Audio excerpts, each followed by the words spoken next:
Have you seen this, bro?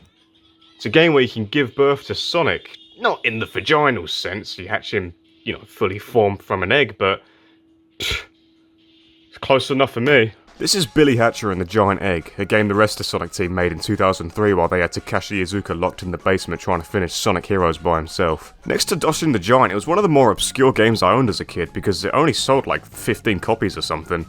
It's always interesting to look back at the library I had back then because I had no concept of sales figures or popularity, everything was on a level playing field. It's like you're kind of unwittingly part of this secret club that got to play this cool game that barely anyone else knew about. I got my first girlfriend by bringing this game to show and tell at school and reading the entire manual. Even now today, with how easily accessible and widespread shit is online, it's still a relatively obscure title. Like, yeah, a video essay on it will drop every now and then, and you always get the, remember novelty from thing tweet that gets 13k likes, but I don't think a ton of people have actually played it to any meaningful extent. But for me, Billy is one of those games that I always end up going back to. Not for any deep-seated emotional reason, like, I didn't play this game under the covers when I was 7 while my dad twatted my mum with a broken whiskey bottle, or see its spine art in the corner of my eye while I had the barrel of a Remington halfway down my throat, or anything weirdly specific like that. I just always end up occasionally replaying it. Usually around Easter as well, it just fits. Some people go church, repent. I played Billy Hatcher and shoved chocolate eggs up my arse.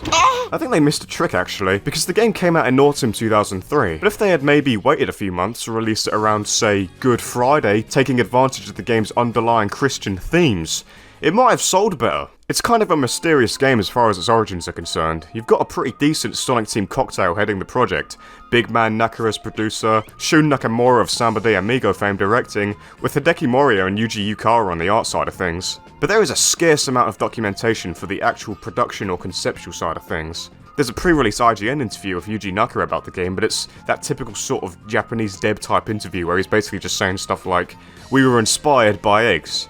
We wanted to make a game featuring eggs, because we thought that eggs would make for good gameplay in a video game. The game has egg-like gameplay. Would you like some eggs? I brought some with me. Please take my eggs." Like an art school student scrambling to come up with reasons that their midterm final is just a drawing of an anime girl. It's a shame though that there doesn't seem to be anywhere that gives us further insight into the dev's vision for the world of Billy Hatcher, because its colourful locales and charming characters are one of its strongest suits. It's got that sort of Monkey Ball type quality to it, I think, whimsical dreamlike cartoon worlds with cute little Digimons pottering about. The aesthetics might be a little twee, but I don't think they ever cross over into gay territory. Like you could play this and still be hood. Anyway, getting into the game itself, we open on Billy running late to a meet-up in the woods with his mates. They start daring each other to do dumb shit and Billy decides to knacker this nearby baby chick with a stick. This act gets the group abducted into the chicken world, which has been plunged into a perpetual night after a gang of villains called the Crows, blocked out the sun. Billy reawakens in this quiet forest village and is called upon by the chicken god to save the 6 captive chicken elders to return mourning to the land. Hey, it's a kids game story, it does what it needs to, right? There's a bit more to the story, I guess, with lore surrounding the titular giant egg, but I don't really know what it is because the text is just so goddamn fun to skip in this game. That's how you fucking do it right there. It's like I'm warming up for some domination.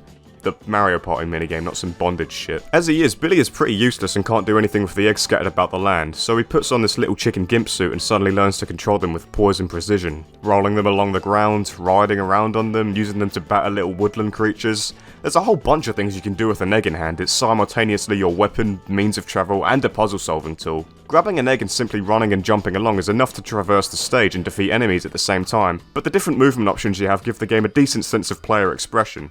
You can press the trigger to do a quick dash, during which you can do a long jump at the cost of being able to control your trajectory. During a regular jump, you can hit the trigger to do an air dash, which you can chain together once the momentum comes to a halt. You can hit A in midair for a bounce attack, or hold A for a Mario-style ground pound. You can press B to shoot your egg out and have it return like a boomerang, and pressing B in midair lets you dunk it into the ground.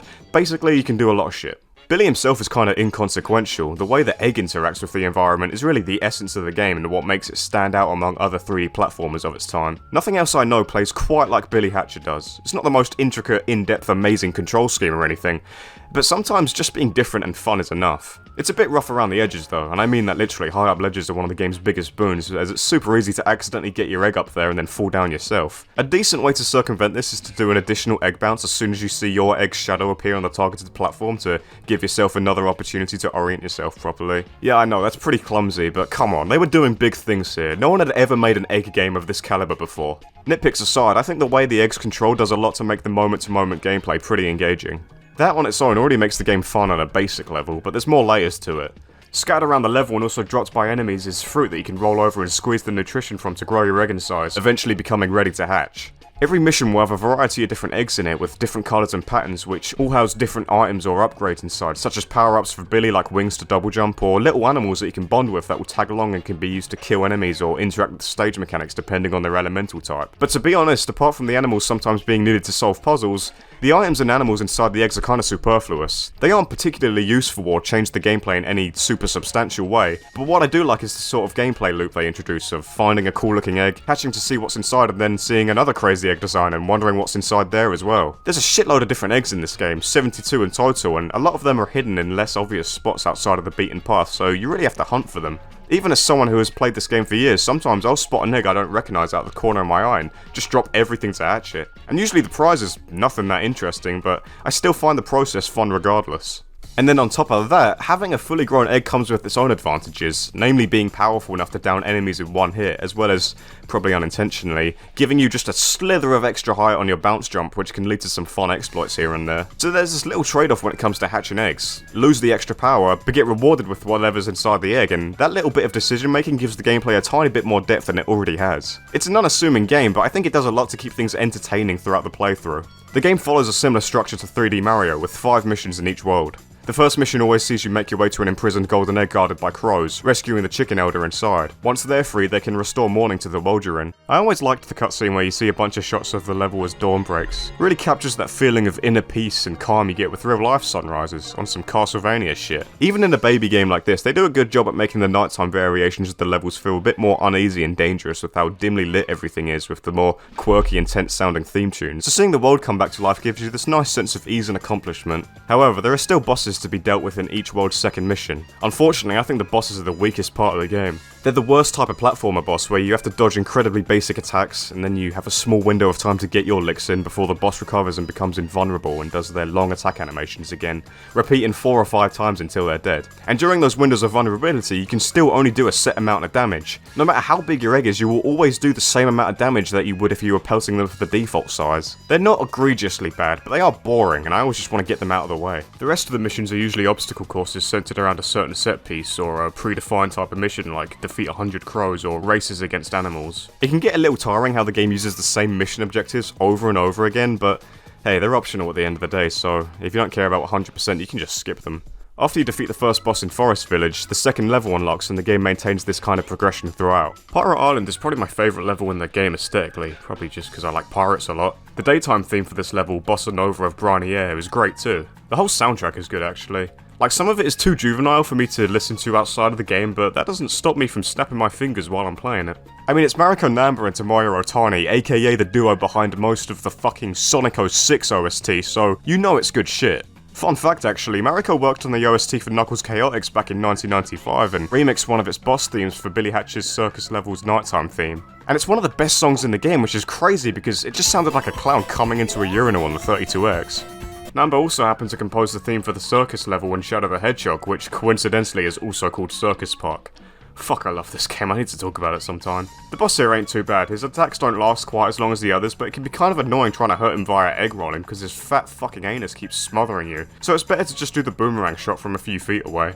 Pirate Island also introduces the missions where you have to rescue your friends who manage to get themselves tied up attached to a bomb after being transported to Morningland with you. Rolly and Chick just seem completely apathetic to it, no panicking or nothing. These little cartoon children dressed as chickens have just fully accepted that they're about to end up on Live Leak.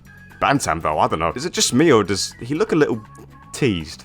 I think he might have done that to himself. The missions are a little lame though. There's supposed to be this great sense of urgency with the timer and the shot of your pal stance up like they're about to get beheaded, but they give you so much fucking time that you can faff around, take in the sights, jerk off in the bushes all you want, and you'll still rock up with plenty of time left. And then when you get there, you see they're not even attached to the bloody bomb. Jesus Christ, Roddy, please, take your Adderall. Stop trying to go cold turkey. After you rescue your friends, you actually unlock them to players in their own missions. Sadly, they don't offer anything different gameplay-wise, they're just Billy reskins. Rolly is cute and all, but she's essentially just Go Billy. I don't really like Bantam, he looks and sounds fat and dumb, and I don't really like scrambled eggs. Chick is pretty cool though, as the game's resident little legend. I like his yellow mittens a lot. Plus poaching is the best way to cook eggs, don't fucking at me. That's right motherfuckers, I actually know how to poach eggs. At the end of the day though, Billy is my guy. His courage is fucking inspirational. And we even look alike. See? Kinda reminds me of the main Monkey Ball 4 actually. Main dude, girl, fat, baby. I wonder if Chick is the future result of Billy yolking into Rolly like Baby is to Ai and Mimi. Sorry, I was determined to fit that diabolical fucking rancid sentence somewhere into this video. Next up is Dinosaur Mountain, which is another one of my favourite levels. I like that it's a bit more of a closed-in space compared to the last two worlds, with sunlight peeking in through cracks in the dome surrounding the place. The layout creates plenty of natural opportunities for silly shortcuts, with each area feeling interconnected and never too far apart from each other. Reminds me a lot of a Banjo-Kazooie level at times. I also like that there's windows and shit dotted around the walls, like the chickens have settled here as well.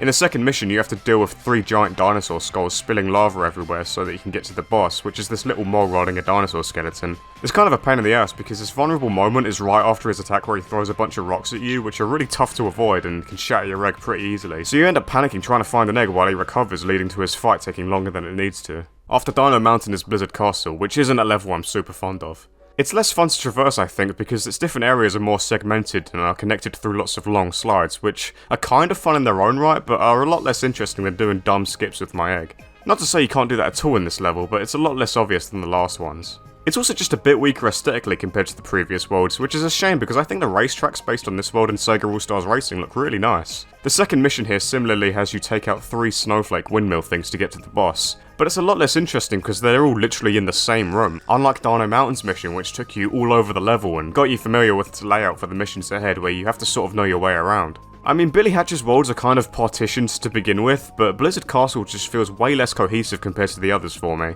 Apart from its central tower, I can't really map this place out in my head like I can with the other worlds. At least the boss here is pretty good. As I mentioned earlier, every boss in the game has a set period of time where you're able to attack them, and a maximum amount of damage you can do in one phase. But for some reason, this guy's exempt from that. For as long as he's vulnerable, you can just keep piling on the damage. He has this attack where he charges at you and ricochets around the arena for a short while, and while it is tough to keep an eye on him with the awkward camera, you're given the opportunity to get through it by breaking the ice projectiles he spews out. His charge attack gets faster and tougher to avoid with every cycle, so you're encouraged to farm fruit to grow your egg and down him as quickly as possible before the fight gets extremely hard.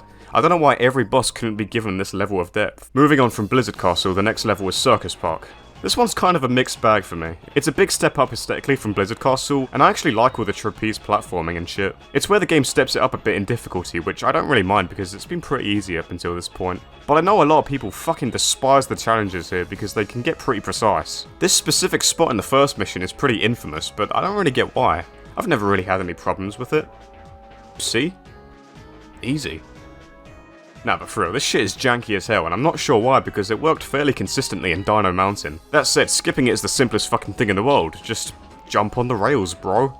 Hell, even the speedrun strat is less of a pain than the actual intended method. All that said, this level is where my issues with the game do start to get a little grating. Yeah, I know I've been pretty much sucking the game's dick for this whole video so far, but I do think the game stumbles a bit with how it structures its levels. In particular, it relies heavily on gating off progression through levels until you've cleared a horde of enemies. The thing is, the combat in Billy Hatcher is pretty passive. There's no separate mechanics specifically for battling enemies, you utilise the same egg moves you use to get around to fight them, which I don't think is a problem on the face of it. Fighting enemies doesn't need to be a focus when you've already got interesting core gameplay. Usually you're either killing enemies for fruit or they just die as a consequence of simply being in your way, and that keeps the pace going. But then suddenly your progression is grinded to a halt and you have to defeat a mob before you can continue, just because. I hesitate to call this a huge issue because it's not like it's that annoying or boring or takes up a lot of time. I just find it strange that the game focuses so hard on an aspect of itself that isn't very strong. Hell, the game encourages you to have one of those little animal bodies tag along, and that just makes the combat even more shallow because you can just press one button and watch them all get slaughtered in 1 second. Maybe it was to pad the runtime, but the game is already a good couple hours long even without the constant stopping and starting, so that shouldn't have been a problem for them. And even if that was the concern, you should never hinder the player experience to put a band-aid on some arbitrary perceived flaw like that. You hear that, Sonic Team devs? Very insightful criticism from someone who couldn't even speak and shat in diapers when you made this game.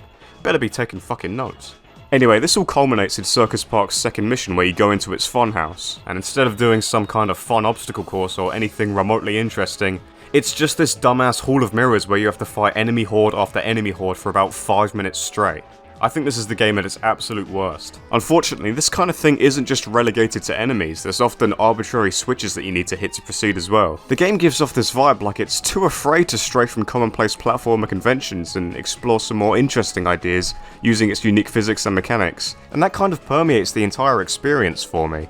Like, the hard part is done. The opportunity to do some really cool and experimental stuff is right there, but the game doesn't want to take it, which is really unfortunate. Regardless, the reason I'm not going harder on the enemy horde and pointless switches shit is because a lot of the time you can just say, fuck you, I'm the boss, and skip right over all of it. And this is what really makes this game and others like it work for me. The ability to just abuse the shit out of them. And I know this kind of thinking really doesn't sit well for some people, you know, waving away or excusing flaws in a game just because you can cheat them. But for me, if I'm still having fun, that's what matters. I really can't stand it when platformers are extremely rigid. Well, it depends on the game. I love classic Vanias, and the only thing stiffer than those is my fucking erection while I'm playing them. Some platformers can pull that kind of binary approach off really well, but personally I love figuring out what kind of exploits and silly shit I can do utilising the character's moveset, and Billy is one of those great games that's always dangling the carrot just out of reach. You could roll down this hill, or you could long jump right off the top and land at the bottom. You could douse these flames with the penguin and hit the switch to break this cage, or you could bounce off it and just barely make it on top of this tree by air dashing at the right time. You could fight all these assholes, or just jump right past the gate they're keeping. You could roll down this hill like the game directs you to, or you could jump down here and take a wicked shortcut. It's worth watching a speedrun of Billy Hatcher just to pick up on some of the nutty stuff you can do in this game. I'm not saying that Billy Hatcher is the most freeform fucking game in the world, but it does enough to where I feel like I'm not just going through the motions every playthrough. I also find it funny how if you explore too hard, the game spawns a shitload of tough enemies as if to say, what the fuck are you doing here? Anyway, with that tangent over, the boss of Circus Park is a dumb fucking monkey, and then you've got Sand Ruin, the last main world. This is my most common drop-off point for casual playthroughs, I think because the game has gotten sort of lax with introducing fun new mechanics or mission objectives at this point, and it's just more of the same. It doesn't help that it's probably the most boring world visually. The boss of this place is the same guy you see at the start of the game. He's a decent fight, mimicking all the attacks of the previous bosses, but again, it goes on a bit long thanks to that damn damage cap. The third mission revolves around opening the Rainbow Gate to get to the game's final area. Be forewarned though, if you don't have enough emblems, the game will just straight up kick you out of here after you complete the entire level. I can't believe I'm being told I'm not brave enough yet by a fucking chicken, right? It's not as if you need loads of emblems, only like 20 or something. Most people will probably pick that up during a casual playthrough, but it's still pretty dumb they don't just gate off the mission entirely until you reach that amount. Why let me play the whole stage just to cuck me out of progressing to the last area right at the end? Anyway, once the chickens have decided you want a massive pussy, you're transported to the Giant Palace, home of the Giant Egg. After a linear obstacle course with some fun challenging platforming and some less fun gimmick puzzles, you get to the final boss, who is kind of a huge drag honestly. He mostly sits out of the fight and spurts out these little puddles you have to clean up Mario Sunshine style. But you can tell Nintendo's desk was pretty far away from Sonic teams when they tried to copy their work because this shit does not work half as well as it should. I found the only way to somewhat consistently clean it all up was to precisely circle the puddle's radius as best I could, and even then, some little fucking pixels would just remain and I'd have to try it all over again. The only other thing this guy does is shoot missiles at you, which you have to direct back to him, but even that can be awkward to do. Doomsday Zone this ain't. As dull and tedious as the other bosses were, at the very least they weren't frustrating and janky like this one. His final phase is alright though. Billy goes Super Saiyan and it's pretty much impossible to lose unless you just had your wisdom teeth removed. With Dark Raven defeated, peace returns to Morningland and the chickens send Billy and his gang back home, ending the game's story. After the final boss, Giant Palace opens up as a fully fledged level with its own set of missions, but by this point I've usually had my fill. Billy Hatcher is a real mixed bag, so my overall thoughts on it are pretty conflicted. For everything about it that I do love, there's a flaw that I can't really ignore as well. I think the core gameplay is extremely promising, but the level structure doesn't do enough with it. The air catching system is great, but the prizes inside them are usually underwhelming. While I don't really ascribe a great deal of personal attachment to it, especially compared to certain other games, I think a lot of my enjoyment of Billy Hatcher comes from my history with it, the sense of familiarity it provides me. But really, I should save that whole spiel for a game I actually do hold significant sentimentality toward. Basically, I would struggle to recommend this game to someone who's never played it before, unless all you were looking for was a colourful romp to switch off your brain to while you wait for the acid to kick in. And I don't mean to undermine the game, I just don't feel like it comes very close to realising its potential. To that end, you'd think I'd be interested in a potential sequel or remake, but honestly, not really. Like, I wouldn't be against it, but I think some things are just better left as is. You've probably sussed it out by now, but this isn't actually Sonic Team's best game. That's probably like Phantasy Star or whatever's more obscure than Phantasy Star. I just needed a clickbaity video title and couldn't think of anything better than that. Billy Hatcher, to me, isn't some legendary hidden gem, an underrated masterpiece or anything, something that desperately needs a revival or remaster. It's just a game that I like to play sometimes. And that's all I need out of it. But if they did bring it back, they should go down the Jack and Daxter route, you know, make it all cool and edgy with guns and swear words.